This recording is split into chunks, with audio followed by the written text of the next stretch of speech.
can't tame us. Don't give 'em a reason to take us. Time is now, no time to wait up. Keep it raw, uncut, sit down. Hey, what's going on, everybody? Welcome to the podcast that creates uncut conversations for the culture. Welcome to the Raw Uncut Podcast. I'm your host, Rels. Before we start with my guests, make sure you guys go like and subscribe to the YouTube channel, 2920 TV. Make sure you go listen to this on Spotify when it drops. It's Raw Uncut, all capital letters. So today I'm joined by my guest. I met him in the gym. This guy's an animal, fitness maniac, IBF pro bodybuilder, Michael Quinones, aka Mike Shreds. How you doing today? I'm good, brother. How are you? By the way, it's IFBB. You say, oh, my bad. I'm sorry. Thanks for correcting me. I appreciate it. I want to correct you so that later on you interview somebody else and they're like, I don't know what federation that is. Okay, all right. Thank you, because this is all new to me too. So I appreciate it. So what is it again? IFBB. IFBB. Okay, cool. So how are you doing today? How's everything? Everything's good. Yeah, no complaints. That's it's an off day today, so I'm just relaxing. After this, I'll be prepping my food for the week. So okay. Oh yeah, we're gonna definitely get into all of that because you know, we definitely gonna get into all that amongst other things too. So let's start from the beginning, because right before we got on, I found out some extra stuff about you. So you are a retired New York City detective? Yes. So I'm retired from the NYPD. For about 2 years now. Thinking about going back soon. So yeah. There's a I don't post my personal life on Instagram. Like my personal life is personal. So on Instagram, all you get is, some family pictures, some videos, and mostly just bodybuilding content. Okay. So what was like being in the NYPD?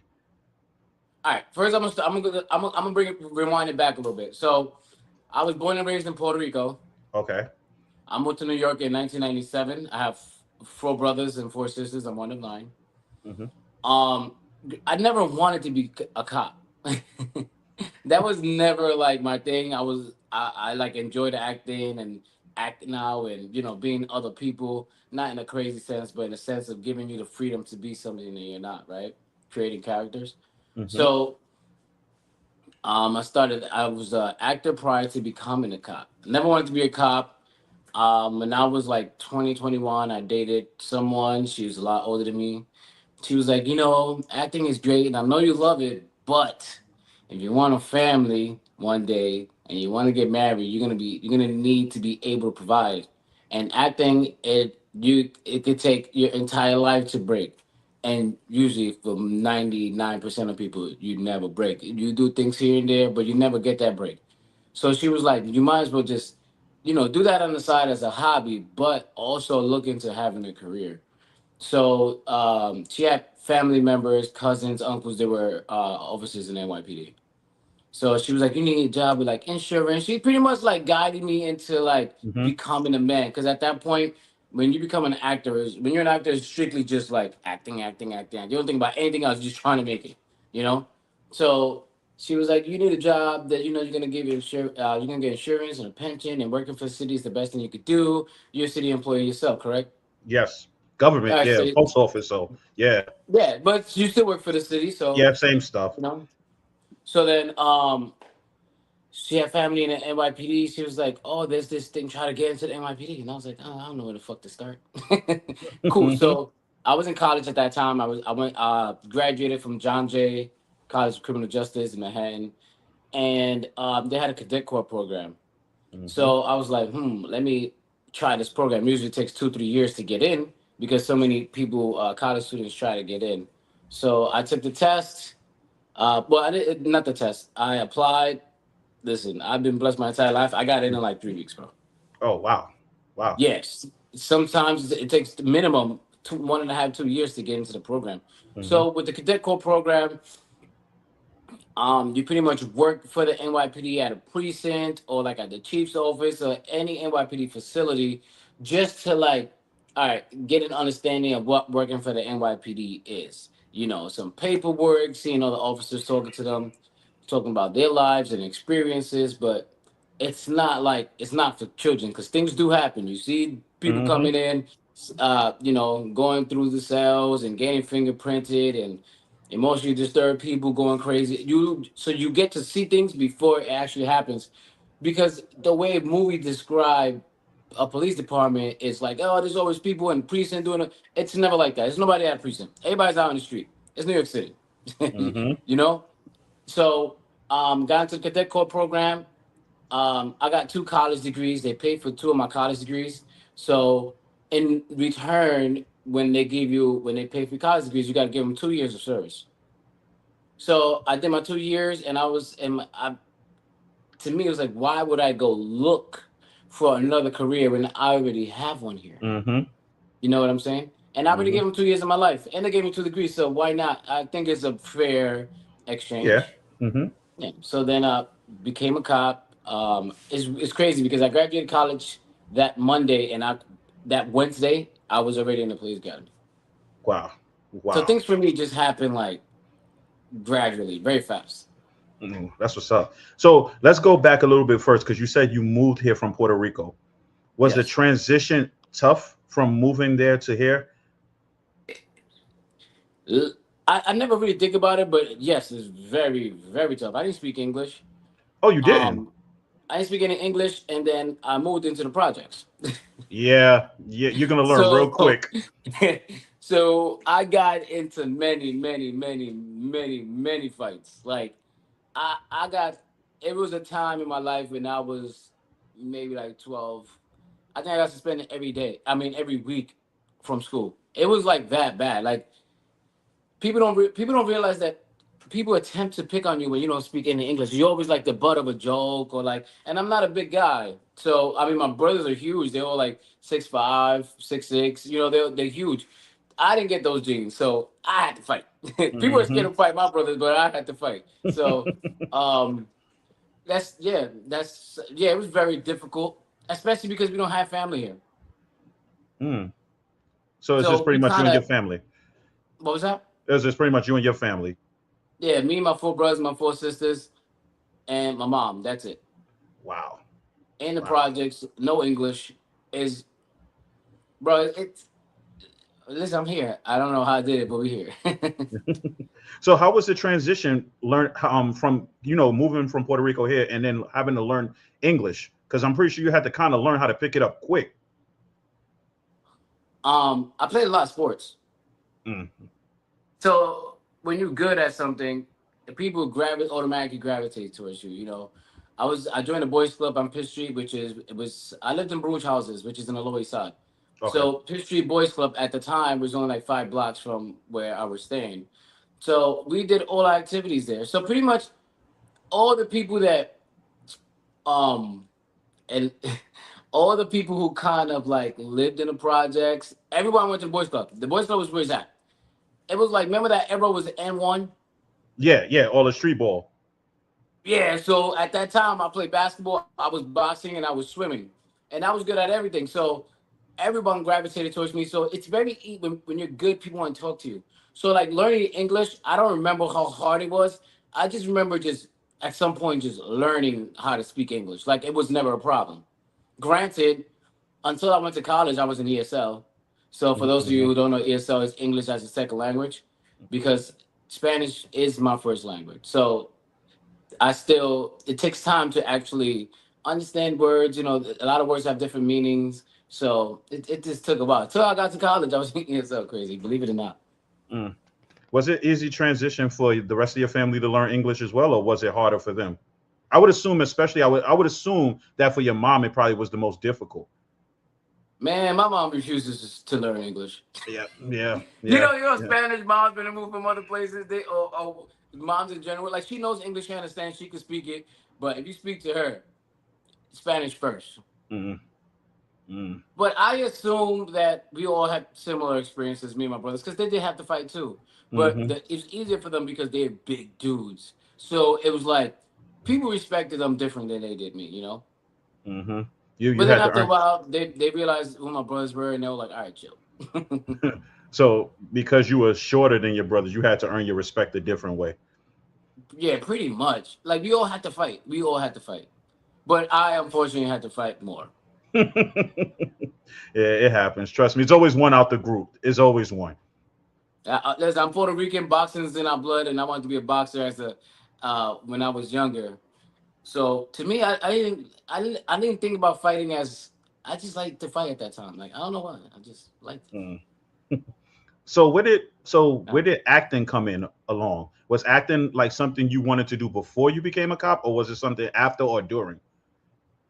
No, that was prior to. I was acting when I was in middle school and high school. Oh, okay. So and the beginning portion of college. So um, I, you know what thing got me? Stupid ass Jersey Shore, man. Really? I was, Really? I was about to no, that got me into wanting to do a lot of reality stuff because at the time when that was out, that was like one of the biggest things out, like Mm-hmm. reality shows and the Jersey Shore, because they Real had world. MTV Cribs and MTV's True Life and all that type of stuff, but Mm-hmm. it was no Jersey Shore, bro. So acting, um, so the way I got into acting was, I didn't have my father wasn't in my life, so my mom raised all of us. As Mm-hmm. you know, a single mother that doesn't speak English, making the most minimal type of money, living in the projects, we kind of had to raise ourselves. Mm-hmm. So I went to the boys club, and then there was this after school program from my middle school. I went to Martha Valley Middle School and Lower Side, and they had a program after the school program, and the Alpha Phi Alphas mentoring. Alpha Alpha is a fraternity, Mm-hmm. so they had mentoring programs. So I've gotten mentors there, and they pretty much like, hey, what do you want to do? Hey, they mentor me. Hey, when I was in college, there was this lady who teaches a big actress who teaches acting classes, and they got me a scholarship to get free classes. That's pretty much how I started. And then I was in class with like all these big time actors that you see on TV, and I'm just like, yo, this is kind of crazy. Mm-hmm. And I'm there on a scholarship, and everyone's paying, and but these are like every time you turn the TV on, you see these people, and we're all in one class. So I'm learning next to these. They're not A-list actors, but you see them on TV all the time. And Mm-hmm. to me, I was like, oh, that's kind of crazy. And that's pretty much how I started. Mm. Well, so when you was acting, what did I assume you did like a couple of plays and stuff? Is there any plays Nah, like that? mostly with TV No. and TV and stuff. Oh, really? Really? So what would you say was the biggest one you probably did? I did a lot of big stuff, but if there's something I get, there's a project I can say that I don't care who you talk to, they know. You ever Mm-hmm. seen the Jay-Z Rock Boys video? Yeah. So I'm the doing with the red pants in the back seat saying Rock Boys in the building. Really? Hmm. So now I'm gonna have to go back and watch that. So if you watch the music video, Mm-hmm. I'm walking because the way that project when I auditioned for it, we were supposed to be the project was if you start the beginning, it's like a movie. Mm-hmm. So essentially, this was the start of a movie for Jay Z's life. Unfortunately, it didn't blossom to that. Otherwise, I don't think I'll be here. But yeah, that was what I was supposed to be a part of. I think I was playing like young Damon Dash at the time Mm-hmm. for Jay Z's movie. Oh, that's dope. That's Yeah, that's how dope. I got into that music video. Oh, I also so did dating reality shows and stuff, but that's for another time. I mean, if you Yeah, want to talk about it, we can talk about it. If not, we don't have to. we'll leave that reality stuff for part two. But yeah, I was on a Okay. reality show with George Lopez. That should Oh, even tell you. I was trying to wow. get a date with 30 different type of women. It was cool. Good time. It was a good time. Met a lot of people. Yeah. So, how do you go from the department, police, then you go from police to acting? Oh, no, acting to police, and then, but how Hmm. do you transition now into bodybuilding? Um, well, I've always been athletic. Like I've Mm-hmm. always played sports. So going to the gym was. I had friends that were personal trainers while I was acting, while I was in middle school. I always hung out with older guys, and they always was at the gym or at the park doing pull ups and push ups and all that stuff. And I've always been very fit because I was always athletic. So it was just part of my lifestyle at the time. Not as much as it is now. Like it was never like routine where I'm eating certain or Mm-hmm. drinking proteins at certain times or counting my calories or like weighing my food. But I was active. So another thing, I never wanted to be a bodybuilder, man. It's like I didn't want to be a cop. but I was very successful very fast. I didn't want to be a bodybuilder, but it's a hobby for me, and I guess I'm pretty successful. I mean, I won a couple overalls, and I became a pro fairly quick. Mm-hmm. So the reason I got into bodybuilding, I was working out at Mount Vernon Barbell one day, and somebody was like, I don't remember who it was, but they were like, "Do you?" They kept asking me, "Do I compete?" I was like, "No, what the fuck is that? Like, I don't know what that is because I never watched bodybuilding shows or Mm. anything like that." And then one day I saw one of my boys, Dean, and I saw him in Oh, person. I shout was out to like, Dean. God damn. Yeah, I know Dean. We Then speak I was we like, speak God often. damn. And then I asked him a bajillion questions about competing because I think that was the first time I actually saw someone who competed in person. I was like, damn. Granted, because it was my first time seeing him, I was like, Jesus. But after I started working out, competing, I looked at him and I looked back at the pictures of when I met him because Mm-hmm. he's way ahead right Mm-hmm. now than he was at the time. That was like probably his worst look. And to me, I was looking at him like, bro, this is crazy. And then I look back because I compete now and I'm a pro, and I'm like, oh, he look wild, whatever. That's not what he looks like now because now he looks insane. But at that Mm-hmm. time, I was wild by the fact that he looked like that. And that was probably his worst look. Yeah. The So first time then I I was just seen him. like, No, go ahead. Go ahead. no, not that good. No, I was gonna say the first time I seen him was at the gym, like across the street from where I live, and this dude was deadlifting like 590 pounds, and I'm like, Bro. this dude's he's an animal, like for real. And if you look at him, he's not even a big dude. You just be like, granted, he has very dense muscle because he lifts very heavy. Mm-hmm. But if you put a shirt on or like a suit or something, he doesn't look the way he looks if you took it off. You'd be like, damn, I was not Mm-hmm. expecting that shit. So, Mm-hmm. yeah. And that's actually how I started. I asked him a bajillion questions, and then he answered me, and that's how him and I actually became cool. And then I knew a guy who's a sergeant. He's like, yo, he competes, and he's like, yo, I have a coach. I was like, I don't know, all right, cool, whatever. And that's how it happened. So, what is the process like of getting your pro card? Okay, so this is the process. This is the general process. Mm-hmm. Granted, never happens like this, Mm-hmm. but the process is you do a regional show, top two at a regional show. You get you get to go to compete at nationals. Nationals, top two in your class, depending on the national show, you get your pro card. Or there's some national shows that you got to be top three in the overall to win the pro card. So it's or shows like I did, the Arnold was top two in overall. So it gets different levels of difficulty based on the show. So you want to do the shows that you gives you the most probability of becoming a pro card. Because these Mm-hmm. days people are like, oh, it's so easy to get a pro card, but it's not. you know. Mm-hmm. Um, so that's pretty much how it works. You do a regional show, top two qualifies you to do a national show. Depending on the national show, top two in your class, and then you become a pro. Granted, there's levels to this, Mm-hmm. right? You have true novice, you have appen, you have the overall winner. That's for a regional show. Same thing. You for national shows, you win your class, and then there's an overall show, and then you pretty much start all over when you become a pro. But there's no height. There's no height classes. I do men's physique that we go based on height. Mm-hmm. When you become pro, that height thing is it's gone. Everybody in the same class, bro. Mm. So they make it pretty even for you as an amateur, but as a pro, that doesn't exist. Oh, okay. Does it make So sense? what is it like? What was it like doing the Arnold? Because like I grew up, and when I know Arnold Schwarzenegger, I know him as an actor, and then obviously he became the governor and stuff like that. But if you keep up with his history, he started off bodybuilding, and if I'm not mistaken, I still think he bodybuilds to this day. But is doing an Arnold, I mean, he's in the gym, but he doesn't. It's a lifestyle. yeah, is doing an Arnold like different than doing like a regular bodybuilding competition because his name is attached to it, or is it the same? Well, his is an international show. Mm-hmm. It's not a national show. So, granted, anybody could do a national for all over the world, but his show is an international show specifically. So anybody from anywhere in the world can compete there. I mean, you have to do some qualifications, but anyone all over anywhere in the world can come and compete at the Arnold. Oh, okay. All right. So Usually, being national shows in America usually is just American athletes.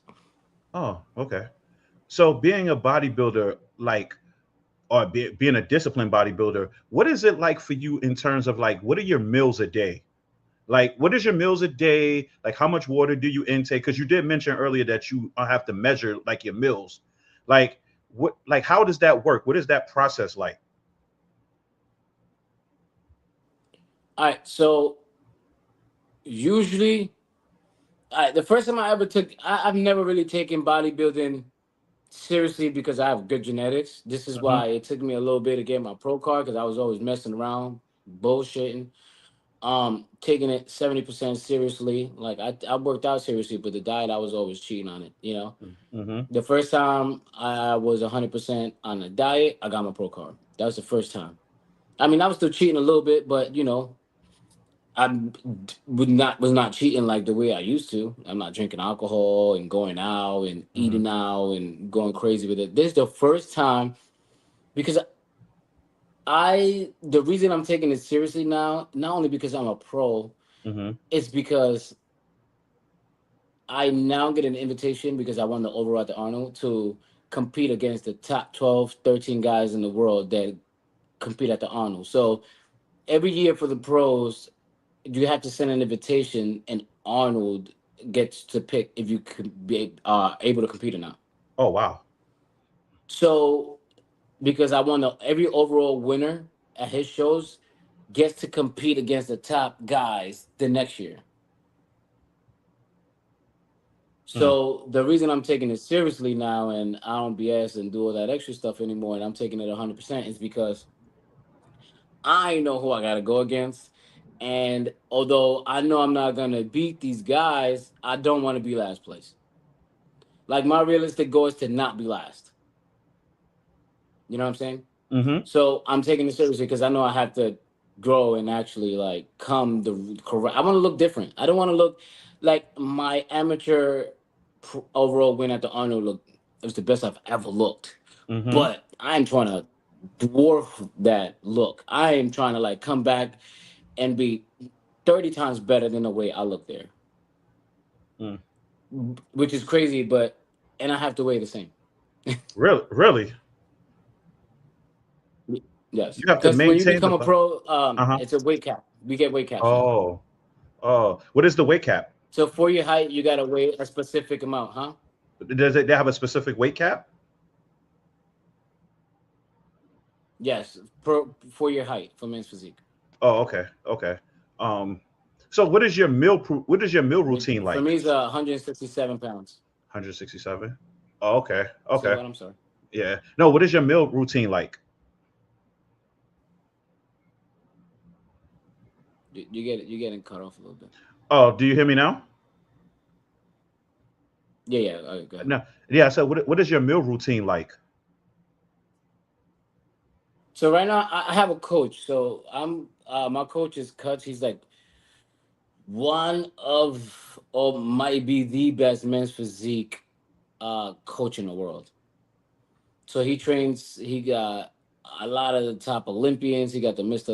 Olympian Aaron Banks. He has like yeah, he's nuts. He has like all these top guys. Um, so right now I'm going through I already went through my reverse phase in terms of like competing because there's different phases before you compete again if you want to do it the right way, right? Mm-hmm. First time I'm doing this. So you go through a reverse. So usually you compete and the food gets low, cardio gets high when you get into a show. Mm-hmm. But after a show, you kind of start going backwards. So you start with low food and you start bringing it back up. This way, it keeps your health in order. Because if you go and you just start eating anything, your insulin levels and it's the craziest. You could gain 50 pounds in a week. Really? Mind you, it'll take you 10, 20, 24 weeks to lose 40 pounds. You can gain it all back in a week. Damn. And it's like the one of the most unhealthy things. And I've been there because before I took it seriously, bro, I'll compete at 165 and I'll be 200 pounds in a month and a half. Really? Sheesh, 200 pounds. Yeah, and it's Like, so bad for you. yeah. I Yeah. can imagine. So what is it? Because like bodybuilders, like what is the difference, or not the difference, but what is bulking and then cutting? Like how does that process work? So the best way the all right. So there's a couple ways that people do it. You want to main gain, right? So you want to stay pretty lean, maybe 13 to 14, 15% at most body fat percentage. This way you don't got to work so hard when you Mm-hmm. get prep for a show, because you got to be like real conditioned. Some people like 5% body fat, which is insane. Mm-hmm. Um, so you go through a reverse. What was the question? I'm sorry. I'm like all over this. What is the difference between like bulking and cutting? Oh, cutting, and so cutting basically you're like on a calorie deficit. You Mm-hmm. know, a lot of cardio based on what you're eating. You want to eat so that you maintain a lot of your muscle but losing fat. Because I don't think people understand that losing fat and losing weight is not the same thing. And then you go through competition, whatever, you lose that weight, and then you gotta slowly climb back up. But in a healthy way, weighing your food, not eating too much too fast, not having too many cheap meals, because remember I said you could gain 30, 40 pounds real Mm-hmm. fast. Mm-hmm. So usually right now I'll be like 200 pounds, which is like 40 pounds above my stage weight. And Mm-hmm. right now, since the show with this new coach, I've only gained 13 pounds. Usually I'm at 200. I'm like 180 right now. Mm. Do you feel So it? it's more just like wanting to, it's almost like wanting to do it. Mm-hmm. Because the reality is my goal was only to get my pro card because I'm very goal oriented.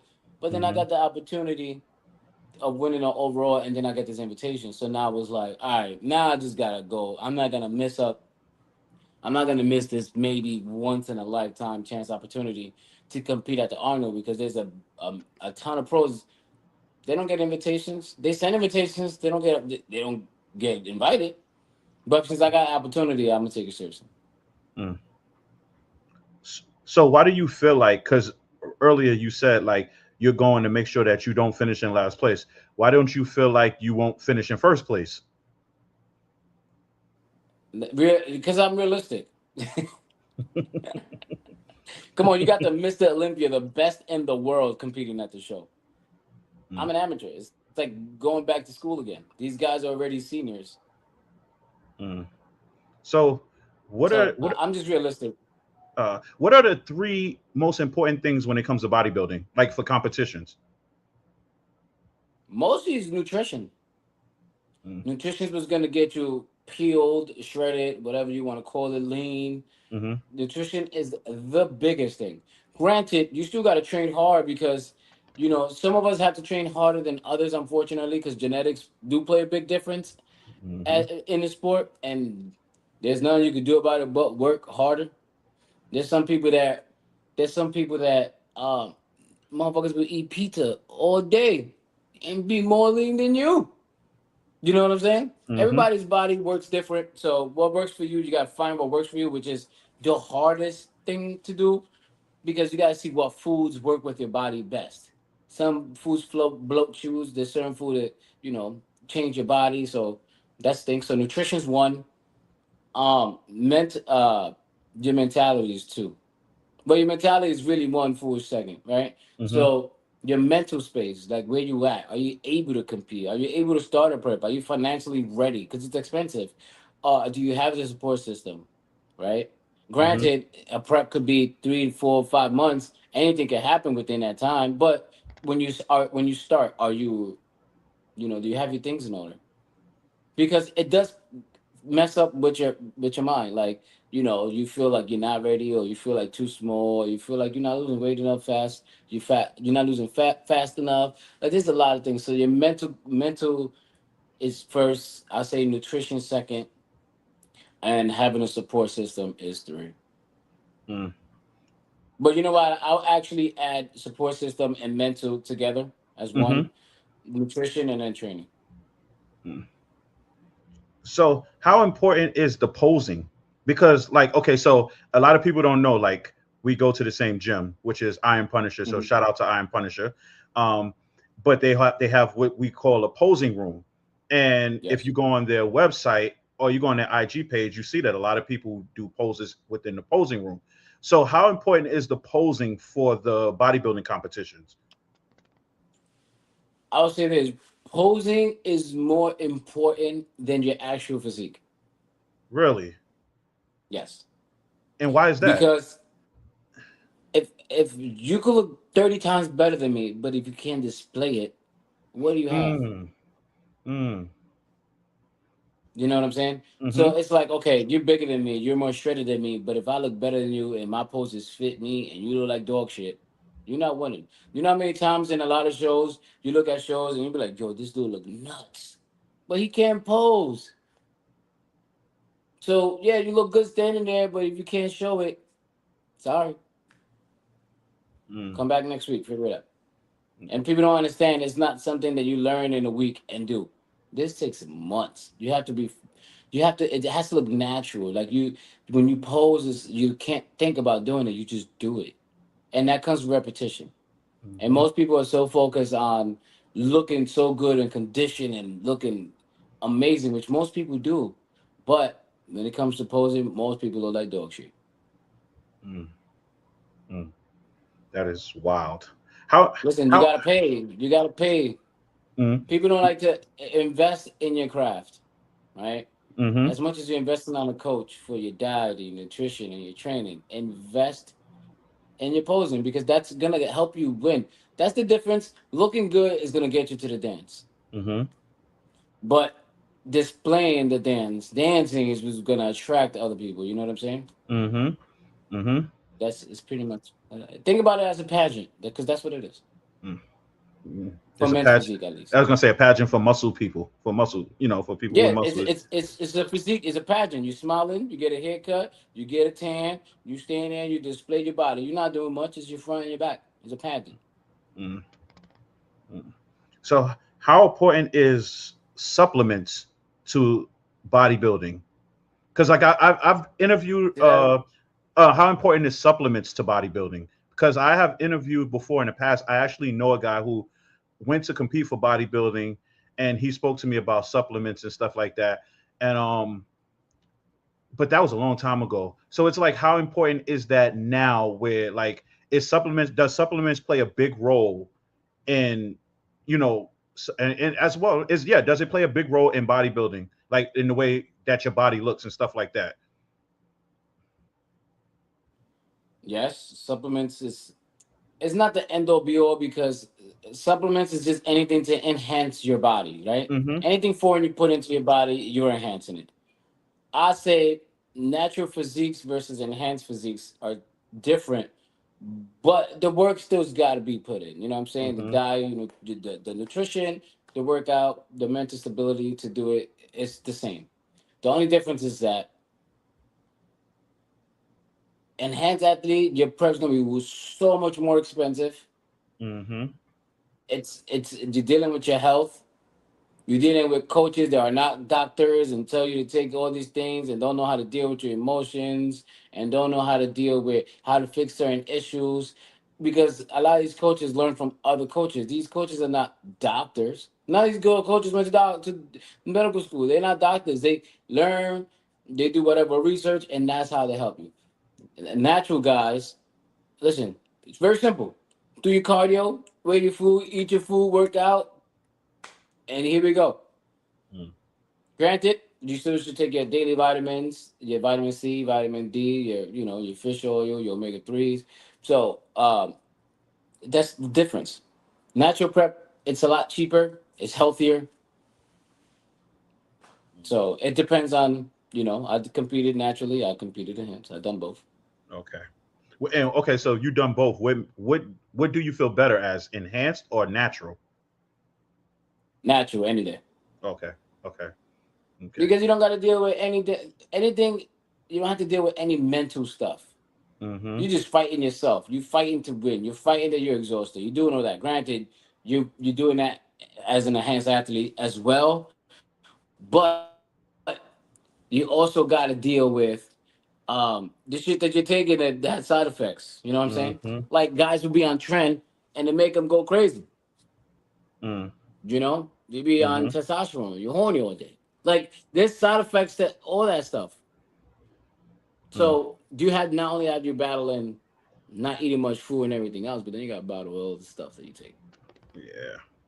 So with You see, someone like, the thing with enhanced guys is if you're dealing with depression or anxiety or you do mm-hmm, too much, it's just gonna enhance that. uh, mm, You get mm, agitated quick. You get, but that's only for people who already have that naturally. It's just gonna enhance. If you're a piece of shit, you're gonna be more of a piece of shit. That's pretty much how it works. You know, if you're mm-hmm, depressed, you're gonna be more depressed. You have mm-hmm, anxiety, it's gonna give you more anxiety. Not only that, you're getting body dysmorphia in the process. mm, So mm. Yeah. it's natural route is the better route. Okay. Natural. Unfortunately, to be the best in the world, you're not gonna be the best in the world naturally. You're not even close. And you know what's crazy? That is not. You're not the first But person to that's the ever tell reason me we that. have different federations. You could be the best natural athlete. Mm-hmm. You could be the best natural athlete in the world. They have federations for that. But in the IFBB at the top level, nobody's natural, bro. I'm sorry to tell you. Most pros are not natural. You could win your pro card naturally, but if you want to be the best in the world, you gotta go the other side. Mm. If so what you saying, like that most heavyweights, or I mean most bodybuilders are not natural. Now my question is that one of the contributing factors as to why maybe some bodybuilders die young?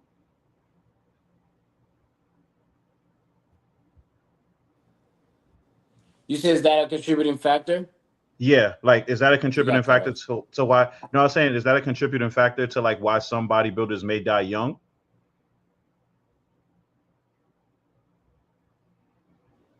All right. I'll say this. This is just my opinion because I don't Yes. know. I'm not a Mm-hmm. doctor. My opinion is a lot of these guys are drug addicts. Not drug addicts in terms of like cocaine and everything else, those fun drugs that, party drugs. Mm-hmm. The difference is they become drug addicts. They become addicted to this look and they take more and they take more and they take more. And then they never want to get off of anything and get blood work done and fix their health because they are addicted. Not only that, there's a lot of coaches that give you a ton of shit to take, and then you're just like you just stuck on this look that is not maintainable without it. Mm-hmm. So, and also these guys start young. They 14, 15, 16-year olds taking steroids. They haven't even gone through puberty yet. So not only have you not gone through puberty, you're messing up you're messing your hormones up in the process. Like, why are you taking all of this? Bro, go through puberty, just work out, just love the things first. Mm-hmm. People abuse it, and I don't care what people call it. You're a drug addict. Mm. You abuse steroids, you're a drug addict. It's drugs. Mm. Simple as that. People don't do blood work. Remember, these coaches are not doctors. Most of Mm-hmm. the times they just want their money. Hey, yo, pay me my monthly fee. Your nutrition. Some coaches dip you, they let you go after shows and don't speak to you until you're ready for another show. It's like, listen, when you pay money for a good coach, all this stuff's included in that. They take care of you. Mm. Good coaches will take care of you. And all the top coaches, if you don't get no blood work done, they won't even work with you. Oh wow. Wow. Yeah. That's, well, I mean, well, like when you're saying it like that, then that's pretty much saying that those are the type of coaches that want to see your best interests. Don't work with me if you don't get your blood work Yeah. done. Yeah. They're looking out for you first and foremost. Yeah. Health is important, bro. There's people, we Mm. have families, we have kids, we have brothers and sisters and mothers, right? Mm-hmm. It's a hobby for me. It's fun, but there's a lot of these people take this seriously. Like, you know, Mm-hmm. It's I'm it's just their one of the few livelihood. blessed that just, yeah, like, not for me. I have a career and everything else, but this is just a hobby. I'm just good at what I do. So why Mm. not take advantage? And the older you get, you lose your competitive edge. So why not be in shape and still be competitive? Your kids look up to you. That's true. That's true. So question. This is like one of the last questions.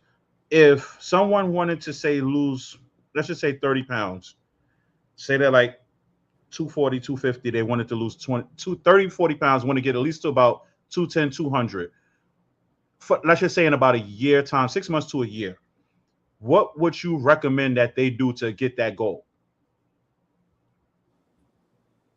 All right. The first thing I would ask is, do you go to a gym? What do you eat? What does your day look like? How many times you go to the gym? Do you do any cardio? Do you belong to anything? Are you active? How's your family lifestyle? Because everything plays a part into the availability that you're gonna have to even achieve that goal. How do the people in your house eat? Because a lot of times, everyone, mom cooks, the wife cooks, everybody eating the same thing. Mm-hmm. So Mm-hmm. people eat BS in the morning, come home, they cook whatever the wife cooks. Not that there's nothing wrong with that. Be happy your wife cooks. Mm-hmm.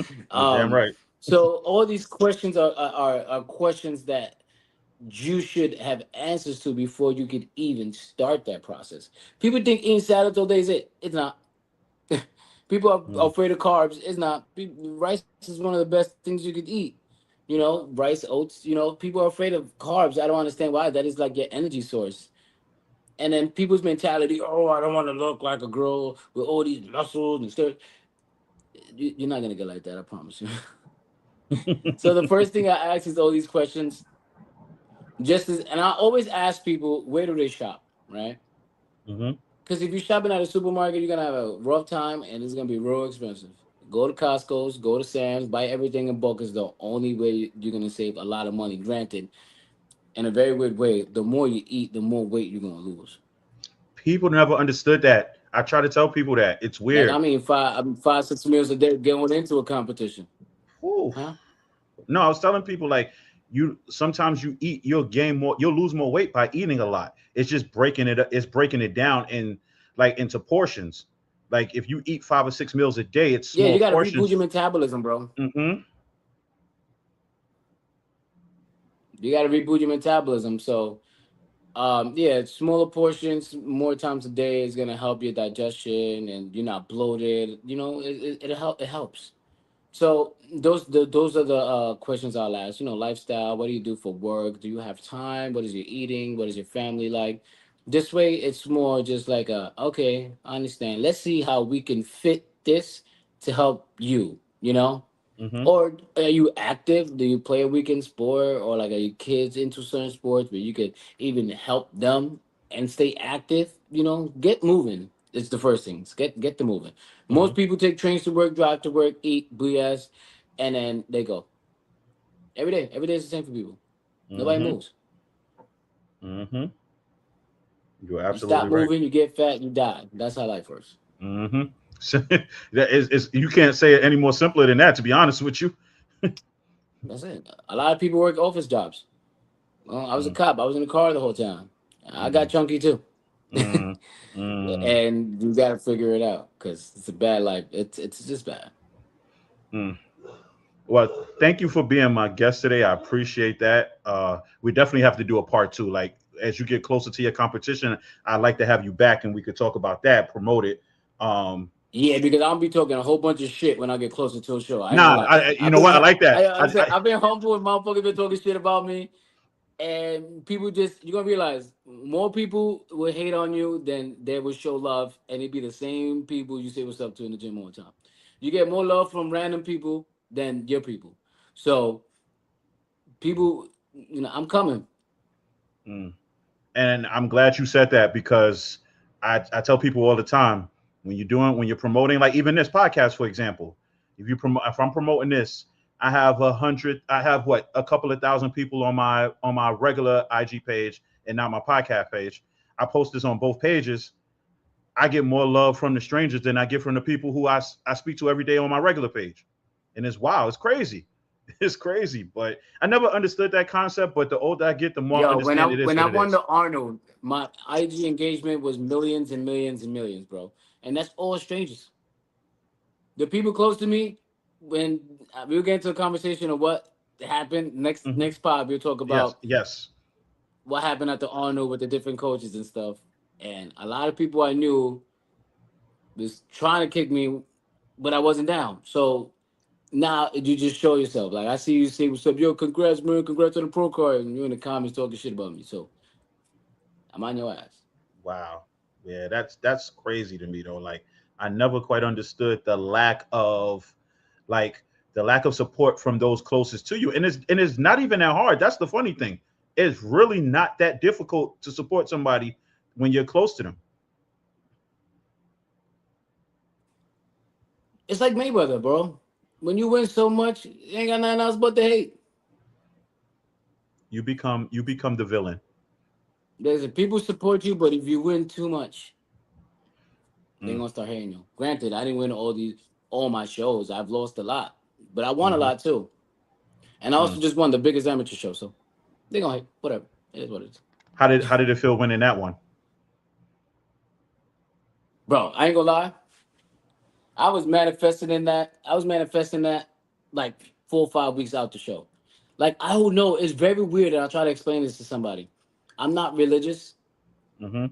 but I had a conversation with God. I do pray every night, but I'm not religious. And in a very weird way, like I had a conversation with God and he said it was my time. And I don't know how to describe it, but when I showed up, it's the best I've ever looked. If you look at the pictures, I look crazy. I look nuts. And then I wasn't nervous. I wasn't scared. I literally show up, did my thing, and listen, it was that day it was for me. And I knew it because when I got my class, they immediately moved me to the middle. They compared everybody else. They never moved me. And then when I did the overall, it was the same. They moved me immediately to the middle, compared me to the other guy. Granted, I'm 5'5". My boy that won the Arnold as well as pro card second place. He's Mm-hmm. like 6'5", dude. So I'm going against these giants. I'm the smallest class. I'm class A. I'm not a big guy, but my structure. I have a 25-inch waist and my shoulders are like this wide. So Mm-hmm. when you see it in person, like people don't understand. When I compete, I don't edit my pictures or anything. So what you see is what you get. But when you see me in person, I'm a lot bigger than what you think. Mm-hmm. So um, so then when they called his number, I just looked up, bro, and I was just like, yo, this is crazy. Like the different types of emotions, like getting a pro, getting your pro card and winning that, it's an amazing, goal to reach. But winning a whole national show is a different type of thing. It's a different level. So I Mm. just looked up and I was just, yo, I cannot believe it. If you, look, I'm gonna send you videos and stuff, and you're gonna be like, yo, everything I'm saying is, you can see it through my eyes. I'm just looking up, like, yo, this is crazy, bro. Only one person gets to experience that once a year, and it was me this year. That's dope. That's dope. I got one more question before I ask you the last question to close out the show because you just mentioned something that I don't think a lot of people who are not really into bodybuilding don't understand because I've heard this before. But how important is it when they move you to the middle of the floor? Okay, so this is the way it works. I've done national shows where I was third place out of like 40 something guys. I've been in national shows that I've been 14th out of like 12 guys. I've done regional shows where I got second place out of two guys. So I've experienced the highs of the highs and the lows of the lows, but we're here. So the way it Mm-hmm. works is, let's just say, to make it simple, there's 5 guys. All 5 guys come, they do their individual routines, which is pretty much they show their physique. And then, mind you, everyone looks great by themselves. You look good.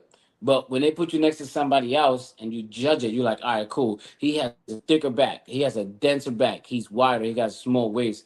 He got more detail in the midsection. He is more conditioned. There's a lot of things, and there's a criteria that you have to fit. Mm-hmm. Can you hear me? Yeah, I hear you. I hear you. All right, cool. So basically, when they put you in the middle, you are the standard for their time. You are Mm, the guy. So they're comparing everybody else to you. So like I'm in the middle. mm, These guys, they're comparing them to me, and then they're comparing those guys to this guy. So when you're in the middle, you pretty much, not say guaranteed, but you pretty much are gonna be first place. There's been shows that you be in the middle and get second place. You know. So when mm-hmm. you moved into the middle, they're comparing the other guys to you. So Uh, you pretty much got that in the back. so when you're in the middle, you're pretty much a standard bearer for everything else. Yeah, you are the standard for that time. Because Mm. you could be a standard for this show and get first, go to another show and get 14th. It happened to me. You could be win an overall and be great this show, go to another show, get fourth place, and you'd be like, "But I just won that. What the hell?" Different judges, different standards, but during that time that they looking at you, you are the standard. Mm. So bodybuilding will blow you, it will blow your ego up and then humble you real quick. You shouldn't even have an ego in bodybuilding. That shit, that's bodybuilding. Only bodybuilders care about that. That's not life. There's a whole nother life outside bodybuilding. You can ask a regular person what the Arnold is. They'll be like, I don't know what is that. I know who Arnold Mm-hmm. Schwarzenegger is, but what is it? What's the Arnold? People don't know. So why have an ego? But it only matters to the people who actually compete in that. To Mm-hmm. everybody else, you just a dude that's fit. All right, cool. You go to the gym. I'll go to the gym too. Yeah. But guess what? You go to the gym, but you ain't got nothing going for yourself. I have a career. I have a family. I have a support system. These people let the gym and social media convince them into thinking that it is the world. Motherfucker, this is not the world, bro. This is Mm-hmm. just a portion of your life, your fitness. Social media messed everything up. Most of the social media influencers don't compete. Uh, yeah. Yeah. They don't compete. There's maybe a handful of them that compete that are pros that are good, but most of them, 90% of them don't compete. Mm. So you're famous online, but you still live with your mother. You're famous online, but you can't do a prep because it's so expensive. You go online, you don't have you're so it's the new era is insane to me. Most of these people don't go to school. They want to be influencers off the bat. I know people like 40 years old trying to be influencers. It's the craziest thing in the world. Mm-hmm. Bro, Mm-hmm. this is a hobby. This is something you do on the side. This should not be your career. Granted, in some countries, I understand. Brazilians love bodybuilding. It is a big thing in Brazil. In Mm-hmm. America, bodybuilding is it's not a big thing. It's just a small community, but because so many people care about it on social media, it's a huge community. But in real life, it's not a big community. You get what I'm saying? Mm-hmm. Absolutely. You go to It's Brazil, it's a big community. You go to India, it's a big community. You go to China, the country supports you. Here, the mm, country doesn't support you in America. Your people support you at the gym. The social media people, the strangers that want to look up to you, they support you. But in other countries, the country supports this. There's so mm. much going on in America that it's not. Yo, you got the NFL, you got the Yeah. NBA, you got MLB, you got hockey, you know what I'm saying? So Mm-hmm. bodybuilding is at the bottom of all this stuff. You Mm-hmm. know, you can't turn the TV on and watch bodybuilding. You gotta wait for a documentary to go out or go to YouTube and Google something. Yeah. Yeah. Yep. You go to You somebody else's absolutely. algorithm on IG, ain't nothing bodybuilding in there. It be Nope. lashes, it be Pilates, it be other stuff, but not bodybuilding. Nope. So it's a Every- false reality, bro. So having an ego when nobody really give a fuck, bro, you just a dude that work out. I'm sorry. Yep. And for the ego check, there's a lot of women that don't even like motherfuckers that look like you. Hello. Go. Get your real life in order. That's what really Yeah, matters, man. that's a fact. That's a fact. So I'm gonna finish it off with the last question that I ask everybody before I close out the podcast. You going through everything you went to, from moving here young to being a cop to being an actor to being a bodybuilder and everything in between. What would you tell at your age right now? What would you tell your younger self?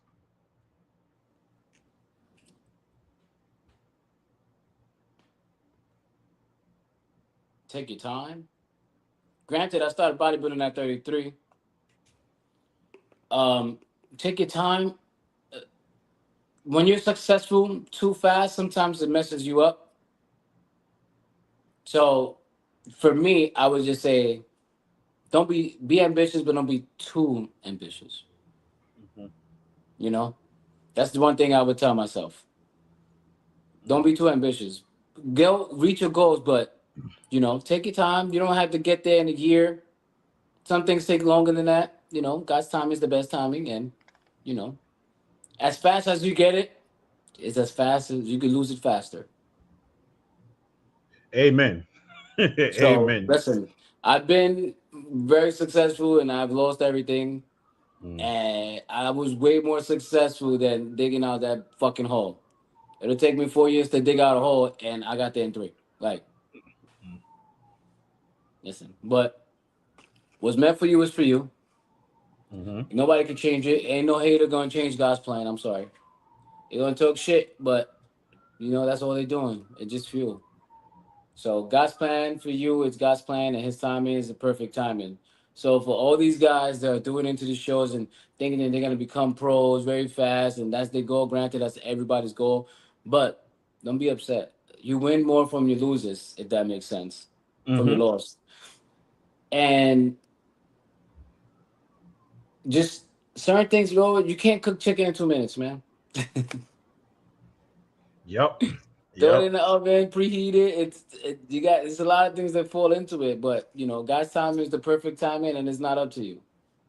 And it's okay to be upset that you don't reach your goal, but don't quit. Yeah, that's the biggest one to take from it. Like everything is patience. It's not going to come overnight. Listen, there's people out here, they get their pro card after 2-3 shows. There's people that go to a job interview and kill it. And a job you've been trying to get for 4 years, this motherfucker don't know nothing about the job and get it. It's just what's your cards. It's just what's gonna happen. It's just what's meant to be. But listen, it's not the end all be all. So you know, take your time. You get it. And that may not be when you want it, but you get it. Absolutely. And that's our problem. We want instant gratification. Yep. Oh my God! Like, do you ever study for a test like for a long time and failed? And then there's a dude that never goes to school and takes the test and just passes it. Yo, that's just life, man. Yep. So all you can do, man. Listen. So once again, thank you for being my guest. I appreciate it. If anybody wanted to hit you up and ask you about any like nutrition advice, where would they be able to find you? I'm mostly engaged on Instagram. Mike Shreds is my handle on there. I'm there frequently. Or just I'll be in Iron Punisher on Saturdays. Just meet me, hit me. I don't know. Yeah. We'll run into each other. Oh yeah. When I do run into you Mike during the Shreds. week, yeah. Yeah, When I Mike do run Shreds into everywhere. you, That's my handle. So you find me. When I do run into you during the week, you're like, man, I ain't even mean to be here. I just happened to fall here. Now. Yeah, bro. Like, I just be there just randomly. But Saturdays I'm usually there in the mornings. Okay.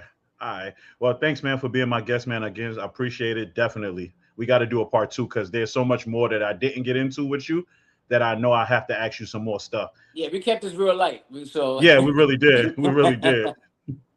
So all right, brother. I appreciate you. We do it again for sure. Especially leading up to the Arnold. So absolutely. Once we do that, we should get a podcast in at the gym when you actually see me in person when I'm getting ready for a show. So people will be like, "Oh yeah, he didn't look like that." But yeah, no. yeah. I actually pull up and take a couple pictures and post it, put it on the socials. That way people can see it, whatever the case may be. And then we'll try to get a little bit of footage in there while I'm in there, and then we'll talk a little bit, and then we'll put it together from there. All right, sounds good. I appreciate you. All right, no problem, man. Take it easy, right, man. brother. Enjoy. You too, bro. All right, you too. All right. Keep it raw, uncut, sit down, talk it out, come together, we as men don't have to shoot it out.